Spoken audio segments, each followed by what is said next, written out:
যখন আমার প্রেমিক বিয়ের কথা বলতে আমার ঘরে আসে, তখন আমার মা, তো এসো এখানে বসো বাবা, বসো, বলো।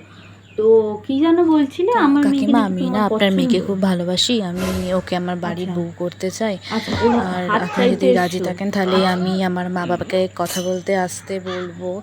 আমি ওকে প্রথম দেখাতেই ভালোবেসে আচ্ছা। ফেলেছি, আমি ওকে ছাড়া দেখো বাঁচবো না বাবা, তুমি কাকিমা। যদি আমার মতামত চাও তো আমি তোমাকে বলি, তোমার জীবন তুমি যদি নিজের ইচ্ছায় ধ্বংস করতে চাও তো অবশ্যই করতে পারো। আমার তাতে কোনো অসুবিধা নেই, কোনোই অসুবিধা নেই। দেখো আমি বলে দিই, আমার মেয়ে রান্না করতে পারে না, বাসন মাজতে পারে না, ঘরের একটাও কাজ পারে না।